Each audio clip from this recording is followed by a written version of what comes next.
Ici Guillaume Crouzet depuis les studios de CGTN à Paris pour la revue de presse française. Quoi de neuf aujourd'hui dans l'actualité? À la une du Monde, cette photo du président de la République française avec ce titre « Macron, tête de liste de la campagne européenne ». Le chef d'État se serait bien passé d'endosser ce rôle, mais Nathalie Loiseau, la tête de liste de son parti La République En Marche, est loin de faire des étincelles. À 15 jours du scrutin, si son parti veut sortir en tête des votes, le voilà contraint de retourner dans l'arène, comme l'écrit le journal. Pour relancer sa campagne européenne, La République En Marche mise notamment très fort sur l'écologie.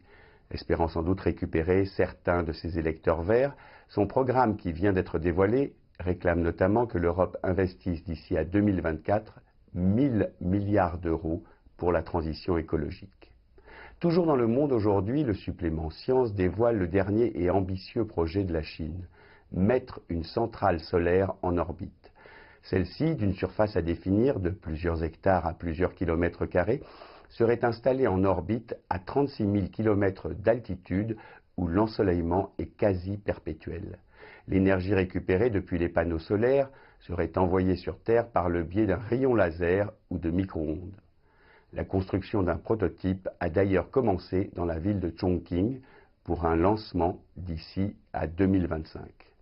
Remettons les pieds sur terre, voulez-vous, et partons à l'invitation du Parisien Week-end dans le sud de la France à la découverte de Brin de Vian Tyran, une manufacture bicentenaire installée dans le Vaucluse. Ici, depuis 2 siècles, on tisse les fibres naturelles pour en faire couverture, écharpe ou plaid. Afin de continuer à travailler les plus précieuses des laines, l'entreprise, toujours familiale, a réussi à relancer l'élevage en Provence du mérinos d'Arles, une race de mouton presque disparue. Sa toison fournit une laine aux fibres aussi fines que le cachemire d'Iran. C'est dans ce tissu souple et chaud que sont taillées ces étoffes élégantes dans lesquelles il fait bon se blottir. Et attention, si la laine du mérinos d'Arles date du XVIIIe siècle, les dessins et les couleurs des étoffes tissées ici sont, eux, bien contemporains. Et puisque nous sommes dans le sud de la France, eh bien restons-y. Le Figaro nous propose en effet de partir à Marseille, là où vient d'être inauguré hier le cinéma le plus futuriste de France, dans le quartier de la Joliette, à 2 pas du port. D'extérieur, c'est presque un multiplex comme les autres. Grand, bien sûr, 14 salles de projection installées sur 12 000 mètres carrés.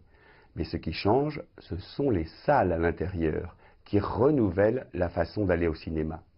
Dans certaines, des fauteuils en cuir, comme dans la première classe des compagnies aériennes. Dans d'autres, des écrans latéraux, où l'image peut se prolonger pour immerger littéralement le spectateur dans le film. Une salle est même entièrement dédiée aux enfants avec de grands poufs multicolores et un toboggan intérieur. Enfin, encore plus étonnant, une salle avec des lits et des oreillers en plumes pour regarder votre film préféré en position allongée. On vous rassure, les draps et les thés sont changés entre chaque séance.